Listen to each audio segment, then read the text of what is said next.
Adam led an ordinary life, filled with predictable routines and small joys. He was like anyone else, navigating the daily grind, looking forward to weekends, and finding comfort in the familiar. His world felt safe, grounded. One sunny afternoon, he snapped a quick selfie during a walk in the park. Later, scrolling through his gallery, something in the background caught his eye, a dark, unsettling anomaly lurking near the distant trees. It was an oddly slender man in a dark suit, impossibly tall and starkly faceless. Adam tried to rationalize it, perhaps a trick of light, a shadow, an illusion created by the camera. He tried to dismiss it. Despite his attempts, the image lingered. A faint chill ran down his spine, an intuition that this wasn't just a random photographic glitch. He decided to pay closer attention, just in case, though he hoped it was nothing. Days later, a camping trip with friends. A panoramic group photo by the lake. As he reviewed the shots, his heart nearly stopped. The slender figure was there again, now noticeably closer to their group. He pointed it out to his friends, but they saw nothing. Just a shadow, a trick of the light, they mumbled, shrugging it off. Adam felt a cold knot tighten in his stomach. Was he seeing things, or were they blind? Back home, Adam placed a framed photo from that camping trip on his desk. A few days later, checking emails, he glanced at it. The slender man was clearly visible, further in the background, but now undeniably there. This wasn't a digital glitch. This was real. He tore the photo from the frame, stuffing it into a drawer, trying to banish the image. But the seed of terror had been planted, growing with each appearance. Then, one evening, while watching TV, he saw it. A brief, dark flicker in his peripheral vision, standing just outside his apartment window. Too quick to be sure, but undeniably long and thin. He froze. He immediately turned, heart pounding, but there was nothing. Only the dark, empty street outside. Was it his imagination, stretched thin by mounting anxiety? Or was it something far more sinister, playing games? Adam started glancing over his shoulder more often. Every shadow seemed to shift, every tree branch took on an unnatural form. His once safe world began to feel like a surveillance zone, constantly observed. One morning, brushing his teeth, he paused. In the bathroom mirror, behind his reflection, a fleeting dark shape seemed to hover. He blinked. It was gone. His hand trembled as he finished, unnerved. He decided to document it, taking photos in random places, hoping to catch nothing. But the figure appeared in almost every shot, always in the background, subtly closer than before, always faceless, always there. Walking home one evening, the streetlights flickered. He saw a long, distorted shadow stretch across the pavement, far too tall and thin to be his own. Adam quickened his pace, heart racing. Entering his apartment building, he felt a strange coldness. The long, empty hallway seemed to stretch endlessly. He hurried to his door, feeling a presence behind him, just out of sight. He slammed and locked the door behind him, leaning against it, gasping for breath. The feeling of being watched, of being followed, was overwhelming. Even inside his home, safety felt a distant memory. He stood by his window, trying to compose himself, looking at his reflection in the dark glass. For a terrifying second, the slender figure stood directly behind him, impossibly tall, unnervingly close. Adam whipped around, heart screaming in his chest. Nothing. Just the empty room, the familiar furniture. His breath hitched. He was positive about what he saw, but it always just disappeared when he faced it. He started avoiding social gatherings, making excuses. He didn't want the slender man to appear in any more photos, or worse, for someone else to finally see him. Fear was isolating him completely. Sleep became a luxury. Every creak of the floorboards, every rustle outside, sent bolts of adrenaline through him. He often found himself staring into the darkness, convinced he saw movement. Sometimes, when the house was utterly silent, he thought he heard faint whispers, just at the edge of his hearing. Not words, but an indistinct, sibilant murmur, like dry leaves rustling in a forgotten corner. He tried sleeping with all the lights on, only to find stark shadows playing tricks on his eyes, twisting ordinary objects into monstrous shapes. His home, once a sanctuary, had become a cage of fear.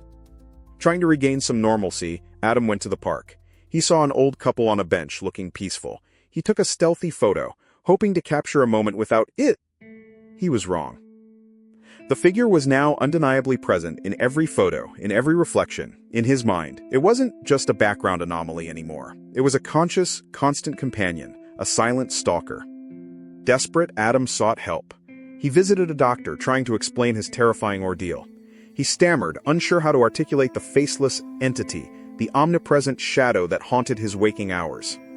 The doctor listened patiently, then prescribed anti-anxiety medication, attributing his visions to stress and sleep deprivation. Another dismissed and unbelievable story. Adam felt even more alone, more unheard. Taking the subway home, Adam saw it again. A fleeting, dark shape at the end of the platform, unnervingly tall against the tunnel entrance. He gripped the pole, his knuckles white, breath catching in his throat. The Slender Man wasn't just in reflections or distant photos anymore.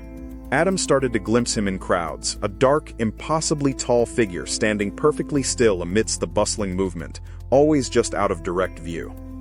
Even mundane tasks became terrifying. In the silent grocery aisle, Adam pushed his cart, feeling a chill.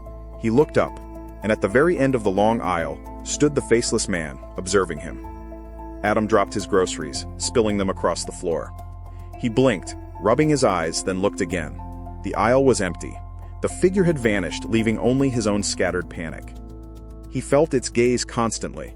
It was like an invisible weight pressing down, a perpetual stare from something that had no eyes. He couldn't shake the feeling of being hunted, relentlessly pursued. Adam stopped looking in mirrors. He avoided shiny surfaces, any polished window. He couldn't bear to see that fleeting dark shape appearing over his shoulder, growing clearer with every manifestation. He bought multiple locks, boarded up windows. He installed cheap security cameras that only captured static. It was futile. The threat wasn't breaking in from outside. It was already intimately inside his perception. One night, watching a documentary, the screen flickered. Between frames, superimposed over the program, was the Slender Man, a still image of horror, staring out. It was too much. Adam screamed. He tore the TV from the wall, smashing it to pieces. He threw his phone against the wall. Every screen, every reflective surface, was a portal for his tormentor. His reality was shattering around him. He felt the presence even when he wasn't looking. A chill in the air, a faint pressure, a sense of being perpetually observed, just behind his shoulder, always out of his immediate line of sight. The rustling whispers intensified, becoming more distinct. Not words, but sounds. A faint scrape, a distant sigh, a soft, slow tap.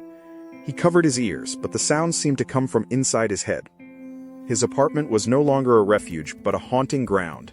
Every floorboard creaked with unseen footsteps. Every gust of wind sounded like a breath against the door. He rarely left his bed, shrouded in blankets. Then came the knock. A slow, rhythmic tapping on his door, not like a person, but something inhuman, skeletal. He huddled deeper, frozen with terror, praying it would go away, knowing it wouldn't.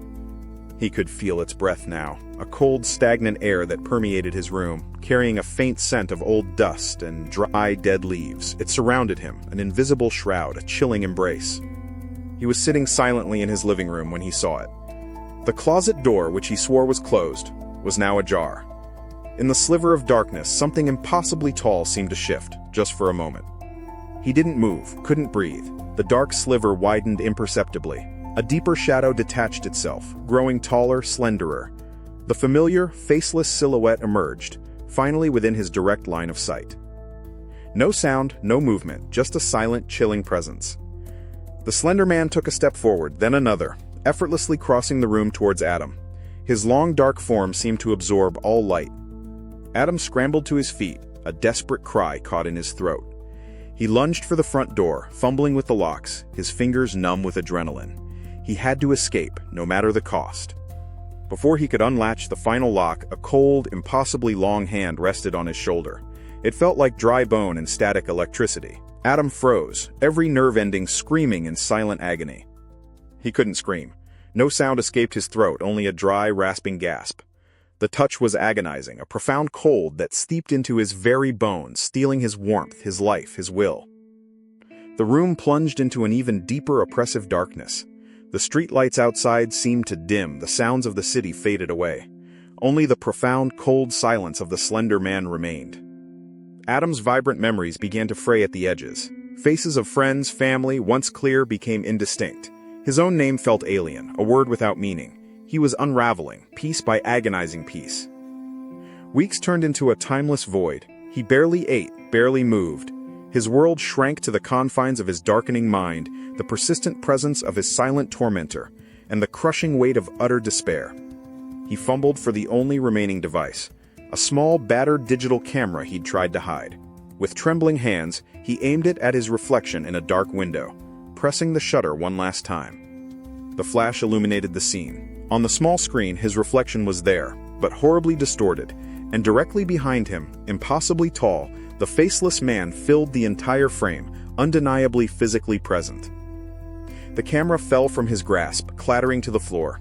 The Slender Man's form seemed to ripple, to shimmer in the dying light. It was no longer a shadow, no longer a hallucination. It was here. The darkness around the Slender Man deepened, becoming almost viscous, like living tar. It pulsed, a silent, hungry void. Adam felt himself being drawn in, losing all sensation, all resistance.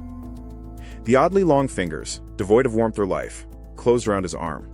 It wasn't a grip of force, but of inevitability. Adam felt his very essence being siphoned away, his individuality dissolving.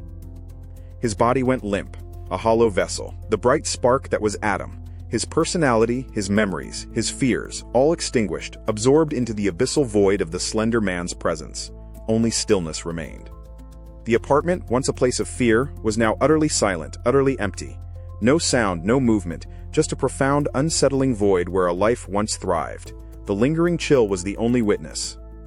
Days turned into weeks. The apartment stayed empty, silent.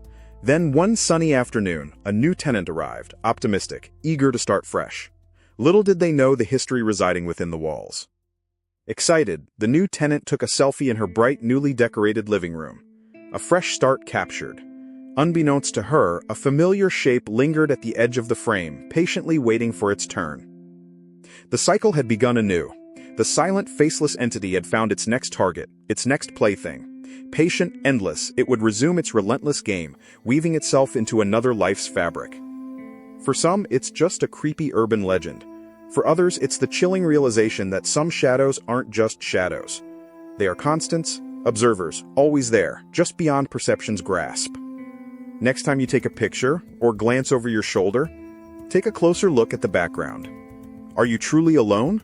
Or is something ancient and faceless already watching from the periphery?